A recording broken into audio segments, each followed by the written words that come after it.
This week, our lessons are building on those that have come in previous weeks. So the thread that we have been drawing from Sunday to Sunday continues.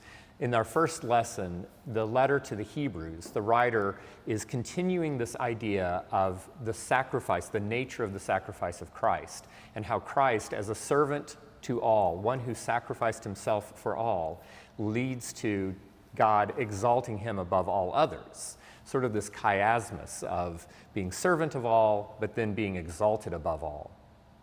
And in the gospel, Jesus is, again, it's a continuation of what we heard last week. And Father Chris had this wonderful sermon. In the gospel that we read last week, it talked about riches being something that can keep you from putting God as a prime spot in your discipleship. And Chris expanded that to say that there are many other things, distractions or all of the other pursuits of our life that can get in our way.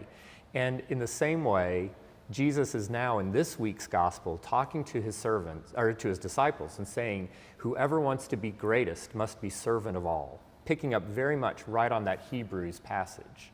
So we have a lot of ideas of discipleship and also of what it means really to be successful or great or to find that kingdom of God here on earth. And these are wonderful readings to have. We have yet another baptism this week. After the 4 last week, we have one more this week. And that's a wonderful experience for us to have and a wonderful way for us to think about that covenantal life that we all are living. So we will also have the treble choir singing this Sunday and picking up those ideas of Jesus' sacrifice and the nature and the meaning of that sacrifice. They will be singing one of their favorite anthems, a setting of My Song is Love Unknown. Of course, that's a hymn in our hymnal, but this is an anthem using those same words, but written by the British composer Malcolm Archer.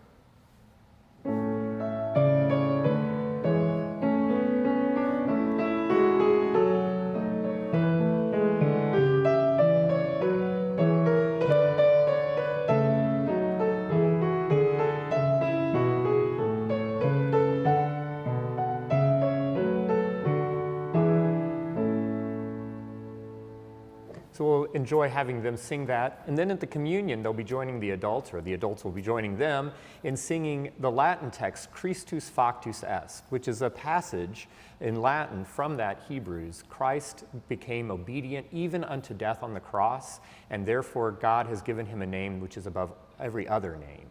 This is a very dramatic setting by the 19th century Romantic composer Anton Bruckner. And so it's a very expansive, kind of an orchestral sort of setting, very dramatic, full of lots of big moments, followed by very hushed moments.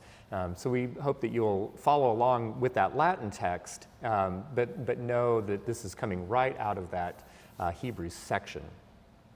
And then as we leave, our closing hymn is the very last hymn in the Holy Eucharist section of our hymnal. Go forth for God, go to the world in peace. Again, carrying forward that idea of what it means to be servant of all. And again, another wonderful text for us to have in the context of a baptismal service.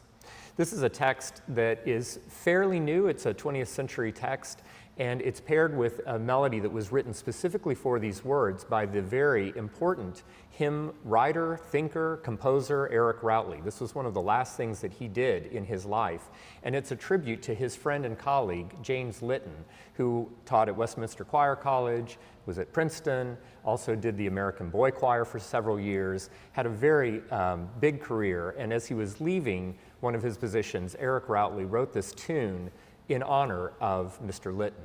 And it really fits the words so incredibly well. The beginning, go forth for God, go. And that second go comes almost as a little bit of a punch or an excited anticipation.